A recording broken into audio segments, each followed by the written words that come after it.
আম্মা জান মা খাদিজাতুল কুবরা রাদিয়াল্লাহু তাআলা আনহা যখন এই কথাটুকু বলেছে, সঙ্গে সঙ্গে আমার নবী, আপনার নবী, দয়ার নবী বললেন, খাদিজা খবরদার তুমি চিন্তা করো না, টেনশন করো না। আল্লাহ পাক কোরআনে ঘোষণা দিয়েছে, বিসমিল্লাহির রহমানির রহিম, কুল্লু নাফসিন যায়িকাতুল মউত, মউত বারাকাকু, মউতের স্বাদ প্রত্যেকটা মানুষকে চাখতে হবে।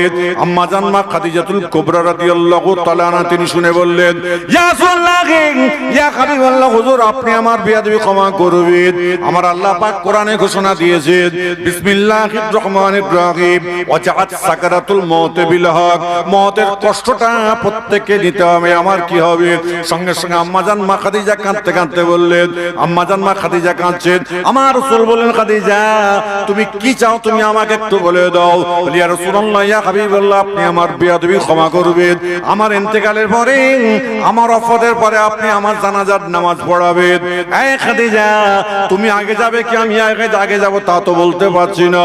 বলি, ইয়া রাসূলুল্লাহ, ইয়া হাবিবাল্লাহ, আপনি আমার বেয়াদবি মাফ ক্ষমা করবেন। আমার হায়াত কেটে আল্লাহ আপনার হায়াতকে দারাজ করে দিক।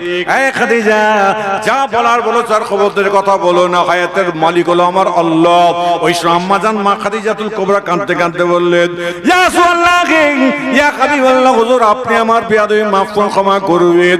আজকে আমি যদি দুনিয়া থেকে আগে পরে যদি চলে যাই, আপনি আমি খাদিজা কবরকে বড় ভয় পাচ্ছি।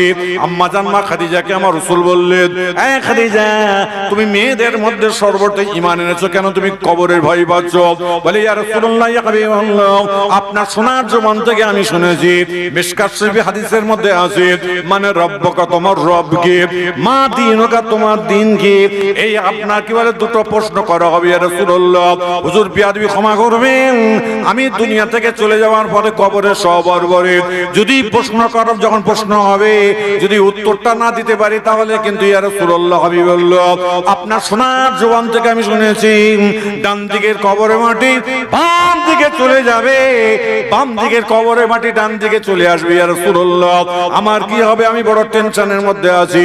আমার নবী, আপনার নবী, দয়ার নবী বললেন, এই খাদিজা তুমি কি চাও তুমি আমাকে একটু বলে দাও। বলে, হুজুর বেয়াদবি ক্ষমা করবেন, আমার ইন্তেকালের পর, আমার ওফাতের পরে আমাকে যখন গোসল দেওয়া হবে, আমাকে যখন কাফন পরানো হবে, কাফনের সঙ্গে আপনার মাথার পাগড়ি মোবারকটা যদি দেয়া থাকে, আমার বিশ্বাস আছে কবরে মাটি আমার সঙ্গে বেয়াদবি করতে পারবে না। আরেকটু জোরে বলা যায় না? সুবহানাল্লাহ। কবরে মাটি আমার সঙ্গে বিয়াদবি করতে পারবে না। আপনার মাথার মোবারকের পাগড়ি মোবারকটা থাকলে আরেকবার জুড়ে বলা যায় না? সুবহানাল্লাহ। আজকে খোদার কসম কি মাথায় হাত দিয়ে বলুন, যারা বসে আছেন প্রত্যেকের বউ আছে, ফ্যামিলি আছে, মানে তো স্বামীর মুখের উপরে কথা মারে না তো? আপনি বলবেন, হুজুর আমরা মাতে খাটি, যে যে আমাদের একটু অসুবিধা হয়। এ বাবা বেটা, কোন মেয়েকে বিয়ে করেছো? পাগলামো হচ্ছে না? যদি বলা হয় যে তোমরা সব আমার রাসূল পাক সাল্লাল্লাহু আলাইহি ওয়াসাল্লাম ছিলেন, হুজুর আমাদের কথা বলেন কেন? আমরা হচ্ছে সব কেটে খাওয়া লোক না। হ্যাঁ, খেটে খাওয়া লোকেদের কাফনের কাপড় আলাদা হবে, আর আমরা পীর সাহেবদের বাড়ির ছেলে, আমাদের কাফনের কাপড় আলাদা হবে। একটু জোরে বলো, একজনের জুবান না বন্ধ থাকে, উচ্চ আওয়াজে বলবেন, এই আলাদা হবে। আপনাদের 4 তাকবীরে জানাজার নামাজ হবে, আর আমরা পীরজাদা আমাদের 6 তাকবীরে হবে। জোরে বলুন।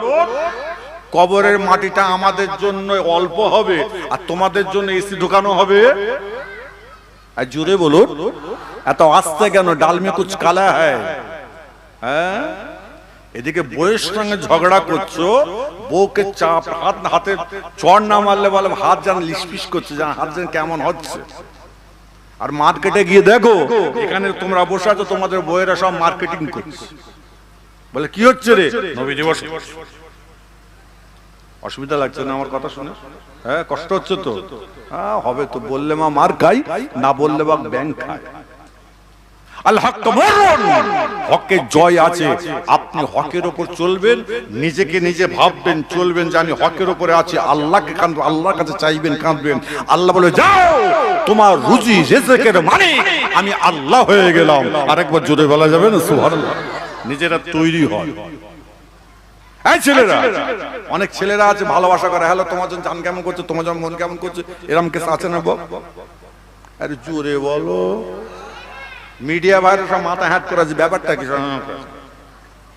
তার মানে কি সব তো কেস তো উল্টো পাল্টা হয়ে আছে। ওরা আবার মোবাইল ভালো চালাতে পারে, কার সঙ্গে এদিকে কথা হচ্ছে, ওইদিকে কথা হচ্ছে, এদিকে হচ্ছে, ওইদিকে হচ্ছে। আর যারা সব মোবাইল বেশি চালাতে পারে না, ওরা বলছে যেরকম আছে সেরকমই চলুক।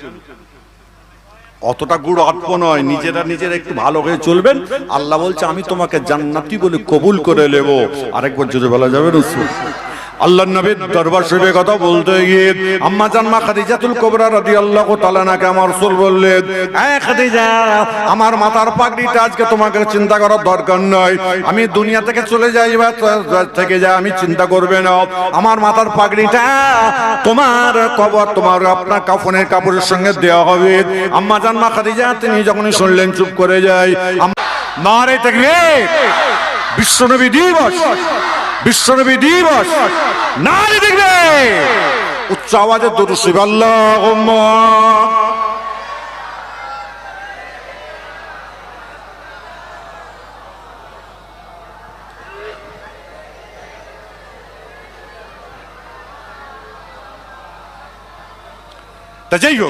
আম্মা জান মা খাদিজাতুল কুবরা রাদিয়াল্লাহু তাআলা আনহা তিনি দুনিয়া থেকে বিদায় নিয়েছেন। আমার রাসূল পাক সাল্লাল্লাহু আলাইহি ওয়াসাল্লাম কাফনে আপনার কি বলে মাথার পাগড়িটা দিয়ে দিয়েছেন।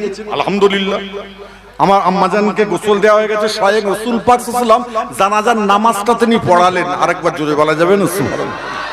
এবং আমরা প্রত্যেকে জানি জানাজাটা হলো মাইয়িতের জন্য দোয়া। এই জোরে বলো, মাইয়িতের জন্য দোয়া হলো জানাজা। ভালো করে বুঝবেন, মাইয়িতের জন্য দোয়া হলো জানাজা। তারপরও কিন্তু আমরা মাইয়িতকে রেখে কাতার ভেঙে দিয়ে আমরা কিন্তু একটুখানি দোয়া চাই, চাই না বাপ? এই হয় না, হয় না আপনাদের দেশে? হয়। এটা আমার ফুরফুরা সেই মুজাদ্দিদ জামান দাদা হুজুর কিবলা এবং বড় বড় আকাবেররা তারা বলছে, শোনো, মাইয়িতের জন্য দোয়া তো হয়ে গেল এবং যতগুলো মানুষ জানাজায় শরীক হয়েছে প্রত্যেকটা আল্লাহর বান্দাকে, ওই ব্যক্তি যে ব্যক্তি মারা গেছে তার জানাজাতে তার কবরেতে মাটি দিতে হবে। মাটি দেওয়ার পরে দোয়া চাও, দোয়া চাও। তখন কিন্তু সবাই থাকে না। এরই জন্য আমার আল্লাহ পাক, আমার পীর মাশায়েখ বুজুর্গানের দিন বড় বড় আলেম ওলামারা তারা ঠিক করেছেন যে তোমরা জানাজার নামাজের পরে ওই মাইয়িতের নামে একটু সবরসানি করে দাও, একটুখানি ইসালে সব করে দিয়ে তোমরা চলে যাও। এবং যদি কেউ মাটি দিয়ে চলে যায় ওই সবরসানিটা আমি আল্লাহ, আমার আল্লাহ কবুল করে নেয়। আরেকবার জোরে বলা যাবে না? আম্মা জান মা খাদিজাতুল কুবরা রাদিয়াল্লাহু তাআলা আনহা তিনি দুনিয়া থেকে বিদায় নেওয়ার পর আল্লাহর নবী স্বয়ং তিনি জানাজার নামাজটা পড়িয়ে দেয়। লাশটা নিয়ে চলে যাওয়া হয়েছে, এমন সময় কবরে শুইয়ে দেওয়া হয়। প্রত্যেকটা সাহাবা তারা আম্মা জান মা খাদিজাকে তারা মাটি দেয়। মিনহা খালাকনাকুম ওয়া ফিহা নুঈদুকুম ওয়া মিনহা নুখরিজুকুম তারাতুল উখরা বলে তিন মুঠো করে মাটিটা দিয়ে যখন সাহাবারা চলে যায়, একটু দূরে গিয়ে দাঁড়িয়ে রয়েছেন। কিছুক্ষণ পরে দেখা যায় যখন সকলকে মাটি দেওয়া হয়ে সকলের মাটি দেওয়া হয়ে যায়, আল্লাহর নবী রওজার বাম পাশে দাঁড়িয়ে আছে। কিছুক্ষণের মধ্যে দেখা যায় আমার নবী, আপনার নবী, দয়ার নবী হুজুর আকরাম সাল্লাল্লাহু আলাইহি সাল্লাম তিনি নিজের বুকটা সিনাটা দিয়ে এমন সময় কবর আপনার কি বলে আম্মা জান মা খাদিজার কবরেতে সিনাটা দিয়ে চাপ দিয়েছে। যখনই মাটিটা সরে যায় আল্লাহর নবী এমন সময় আপনার মাটিগুলো সমান করে দিয়ে সাহাবাদের কাছে যখনই আসলেন, সাহাবারা আমার রাসূলকে সালামটা দিয়ে বললেন, ইয়া রাসূলুল্লাহ, ইয়া হাবিবাল্লাহ, হুজুর আপনি আমাদের বিয়াদবি মাফ করবেন, আপনি আমাদের বিয়াদবি ক্ষমা করে দেবেন। ইয়া রাসূলুল্লাহ, ইয়া হাবিবাল্লাহ, আজকে আম্মাজানকে আমরা সব মাটি দিয়ে আসলাম, আপনি কবরে বসে দাঁড়িয়েছিলেন, কারণটা একটু বলে দিন। আমার নবী, আপনার নবী দয়া নেই বললেন, খাদিজা সাহাবারা শুনে রেখে দাও। খাদিজা বলেছিল, আমার রাসূল, আমার স্বামী, আপনি আমি দুনিয়া থেকে বিদায় নেওয়ার পরে খবরদার আমাকে যখন মাটি দেওয়া হবে আপনি আমার কবরের বাম পাশে দাঁড়িয়ে থাকবেন। এমন সময় যদি ডান দিকের কবরের মাটি বাম দিকে চলে আসে, বাম দিকের কবরের মাটি যদি ডান দিকে চলে আসে, ইয়া রাসূলুল্লাহ, হাবিবাল্লাহ, এই কারণের জন্য আমি খাদিজাতুল কুবরা, আমি আমার খাদিজাতুল কুবরা যখন এই কথা বলেছিল, ইয়া রাসূলুল্লাহ, হাবিবাল্লাহ, আজকে আপনি আমার কবরের বাম পাশে থাকবেন। কবরে আযাব হয় না খাদিজার, কিন্তু দুই দিকের কবরের মাটি আল্লাহ পাকের দরবারে ফরিয়াদ করে বলেছিল, আমার আল্লাহ, এই যে মহিলাটি মহিলাটি কবরের মধ্যে শোয়ানো হয়েছে আম্মা জান মা খাদিজাকে। ইনি হলেন মেয়েদের মধ্যে সর্বপ্রথম ইসলাম গ্রহণ করেছিলেন।